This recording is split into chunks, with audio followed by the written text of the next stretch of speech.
यह वीडियो काल्पनिक बिल्कुल भी नहीं है। इस वीडियो में की गई सारी बातें असली दुनिया से जुड़ी हुई हैं।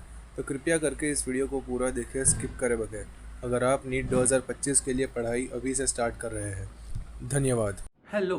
तो अभी जब मैं वीडियो शूट कर रहा हूँ तब आपके नीट 2025 के बचे हैं कुछ 182 डेज 31 मिनट्स एंड 17 सेकेंड्स 16 15 14। तो देखिए असली मुद्दा क्या है, मैं यहाँ पर क्यों आया हूँ कि आपके जो 6 महीने बचे हैं तो यहाँ पे बहुत से लोग हैं जो अभी जीरो पे बैठे हैं या जीरो के थोड़े से ऊपर बैठे हैं। तो मैं इसलिए यहाँ पर आया हूँ कि उनका हाथ पकड़ के उनको हीरो के लेवल तक पहुँचा सकूँ। ठीक है, तो उसके लिए आपको एक 6 महीने का पूरा डिटेल्ड प्लान बताना पड़ेगा। इसीलिए तो मैं यहाँ पर आया हूँ। वीडियो का थंबनेल और टाइटल देख के आप समझ गए होंगे। तो देखिए आप फर्स्ट मंथ में आपको क्या करना पड़ेगा, अपना फाउंडेशन जो है, अपना जो बेस है उसका आपको मजबूत करना पड़ेगा। नीट में किस तरीके के क्वेश्चन पूछते हैं, नीट में क्या पैटर्न रहता है। सिर्फ देखो 80% क्वेश्चन सिर्फ डेटा बदल के वो लोग हर ईयर रिपीट करते हैं। ठीक है, तो आपको नीट के क्वेश्चंस को समझने से ज़्यादा आपको नीट को समझना है। तो इसीलिए आप सबसे पहले तो एक टेस्ट दो, ये देखने के लिए आप स्टैंड कहाँ पे कर रहे हो, आप कितने पानी में हो। ठीक है, फिर अपनी औकात बढ़ाने के लिए हम आते हैं अगले स्टेप के ऊपर, जो कि है रोज़ 4 से 5 घंटे का पढ़ाई करना। इसमें 1 घंटा फिजिक्स का होगा, 1 घंटा केमिस्ट्री का होगा, 1 घंटा बायो का और एक 1.5 घंटा रिवीजन का। तो कितना हुआ आपका, 4 4.5 5 घंटे के आसपास होगा। ठीक है, तो अब आप बोलेंगे कि नहीं यार 4 घंटे में कैसे पढ़ूंगा। इसका भी तरीका है, सोचेगा मत ना कि तुमको 4 घंटे पढ़ना है। यूँ सोचो कि तुम 8 घंटे सो जाओ, रात को 12 बजे सो जाओ, सुबह के 8 बजे उठो। ठीक है, कोई रोक टोक नहीं है। फर्स्ट मंथ में उठो, नहाओ धो, जो करना है करो, 12 बजे पढ़ने बैठो, दोपहर के 12 बजे 1 घंटा, सिर्फ 1 घंटा पढ़ो, फिर से बंद कर दो। फिर से तुमको जो करना है करो, फिर 3 बजे उठो, 3 बजे पढ़ने बैठो 1 घंटा, फिर बंद कर दो, फिर 5 बजे उठो, 5 बजे तुम 1 घंटा पढ़ दो, फिर से बंद कर दो। इधर तक तुम्हारा फिजिक्स केमिस्ट्री और बायोलॉजी 1 1 घंटे का हो चुका होगा। फिर एक बारी रात को सोने से पहले ये तीनों का रिविजन कर लेना। ठीक है, ईजी। तो यूँ समझो कि तुम मौज मस्ती में से ब्रेक लेके पढ़ाई कर रहे हो फर्स्ट मंथ में। तो हमारा एंड ऑफ मंथ गोल क्या होना चाहिए कि हमें हर चैप्टर का जो बेसिक है कंसेप्ट वो हमको लगभग पता होना चाहिए कि अच्छा इस चैप्टर में ये है कि एनएलएम में हम कुछ फ्रिक्शन नाम की चीज़ की बात करेंगे। ऐसे करके तुमको पता रहना चाहिए। और तुम्हारे जो वीक एरियाज है, जो तुमको डर लगे, अभी 6 महीना बाकी है, तुम 1.5 साल पढ़ चुके हो, तो तुम्हें जो डर लगता है जिन टॉपिक्स से, उनको आइडेंटिफाई करो, उनको वीक एरियाज की लिस्ट में डालो। फिर हम बात करेंगे सेकेंड मंथ के बारे में, जो कि है स्ट्रेंथनिंग बेसिक्स। बेसिक्स को स्ट्रेंथन करना। अभी जो तुम लोग पहले पढ़ चुके हो उसको तुम फिर से पढ़ोगे और स्ट्रॉन्ग करोगे। जो तुमने एक एक बार इंट्रो लिया है हर एक टॉपिक का, हर एक चैप्टर का, उसको तुम अब डिटेल में पढ़ना स्टार्ट करोगे। कैसे स्टार्ट करोगे, जो तुमको चैप्टर्स हार्ड लगते हैं, जो तुमको चैप्टर इजी लगते हैं, उस हिसाब से नहीं पढ़ना है। जो चैप्टर तुम्हें रिक्वायर्ड है आगे के और चैप्टर्स कंप्लीट करने के लिए, उस हिसाब से पढ़ना है। तो हर वीक एक नए टॉपिक के ऊपर फोकस करो, एक नए चैप्टर के ऊपर फोकस करो, जिसकी वजह से तुम जब वो बेसिक चैप्टर कंप्लीट कर लोगे तो तुम और भी कई सारे चैप्टर्स को कंप्लीट करने की क्षमता रखोगे। ठीक है, तो अगर तुमको वो कंसेप्ट समझ में नहीं आ रहा है तो कौन बोल रहा है, खुद से पढ़ो भाई, ऑनलाइन रिसोर्सेज है इतने सारे। तो ठीक है, और फिर उसके एमसीक्यू सॉल्व करने लग जाओ। ठीक है, और जो वीकेंड्स होते हैं तुम्हारे, उसको रिवीजन के लिए रखा करो। अब तुम्हारा एंड ऑफ मंथ गोल क्या होना चाहिए कि जो भी बेसिक चैप्टर्स तुमने लिए वो कंप्लीट हो जाने चाहिए, और हर चैप्टर में से 50 से 100 एमसीक्यूज कवर होने ही चाहिए।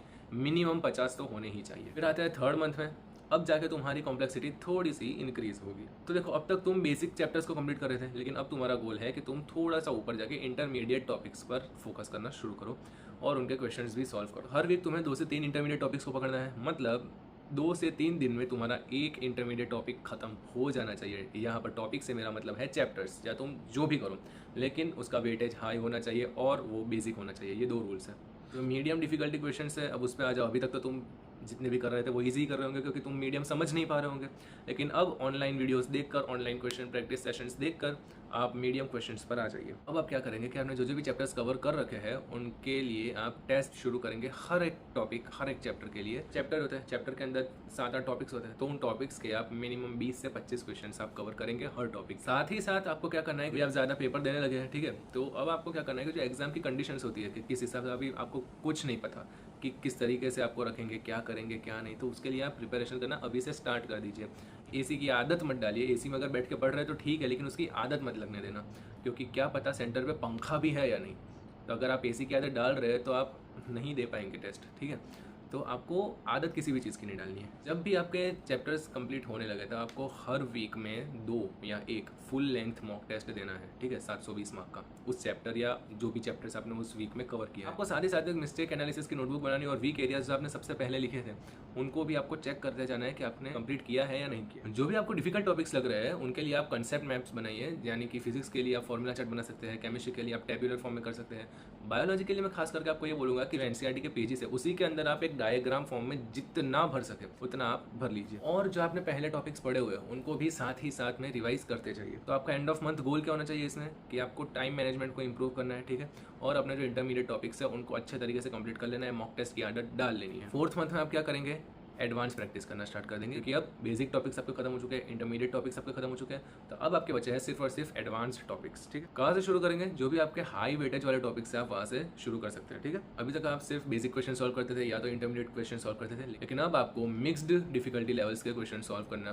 पड़ेंगे, क्योंकि नीट में ऐसा कुछ नहीं आता कि बेसिक अलग, इंटरमीडिएट अलग और एडवांस अलग। और जो मॉक टेस्ट आप एक हफ्ते में एक दे रहे थे, आपको उसका फ्रीक्वेंसी इंक्रीज करके 2 से 3 कर देना पड़ेगा, क्योंकि इतना कम टाइम बचा है, अब सिर्फ 2-3 महीने बचेंगे आपके पास और आप इतनी स्लो पेस में काम करना अफोर्ड नहीं कर सकते। अब बात करते हैं फिफ्थ मंथ के बारे में, इंटेंसिव रिव्यू के बारे में। अपनी जो नॉलेज है उसको सॉलिडिफाई करो और जो फाइनल असेसमेंट्स है, जो फाइनल मॉक टेस्ट होंगे, फुल लेंथ फुल सिलेबस जो मॉक टेस्ट होंगे उनके लिए आपको तैयार रहना है और उनको देते रहना है। हर हफ्ते में अब 3-4 test full length mock test आपको देने हैं। आपको रोज़ रिवीजन करना है, आपको की कंसेप्ट और हाई यील्ड टॉपिक्स के ऊपर ध्यान देना ही है। डाउट्स को रेगुलरली टीचर्स के पास सॉल्व किया करो। अगर 11th का कोई बच्चा अपने टीचर से कोई डाउट पूछ रहा है, उसके बाजू में जाके खड़े हो जाइए, क्या पता आपको कोई नया कंसेप्ट सीखने को मिल जाए और वही कंसेप्ट आपको नीट के दिन काम लग जाए। ठीक है, तो कुछ भी हो सकता है, इसलिए आपको फुल्ली प्रिपेयर्ड रहना है। ठीक, आप जो भी टेस्ट दो उसके लिए आपको बाजू में एक टाइमर रख देना है ताकि आपकी स्पीड और एक्यूरेसी एनहांस होती रहे। और हाँ, खासकर इस महीने के अंदर अपनी तबीयत का खास करके ध्यान रखिएगा, क्योंकि नीट करीब है, आप बीमार नहीं हो सकते। इस महीने आपका एंड ऑफ मंथ गोल क्या रहेगा कि आपको एरर रेट्स को कम करना है और आपको कंफर्टेबल हो जाना है टेस्ट्स के साथ, ताकि जब आप नीट का टेस्ट देने जाओ तो आप ये ना सोचे कि मैं नीट देने जा रहा हूँ, बल्कि आप ये सोचे कि अरे एक और मॉक टेस्ट ही तो देना है। समझ रहे हो, आप इतना कंफर्टेबल होना है आपको मॉक टेस्ट के साथ। अब आखिरी महीना बाकी है, कुछ फाइनल टचेस तो देने ही पड़ेंगे। तो कैसे देंगे फाइनल टचेस, आप अपनी प्रिपरेशंस को फाइनलाइज करिए, अपने मम्मी पापा को सारा काम सौंप दीजिए कि जो भी आधार कार्ड जो भी लेना है आपको, वो सब कुछ वो एक बाजू जमा करके रख दें।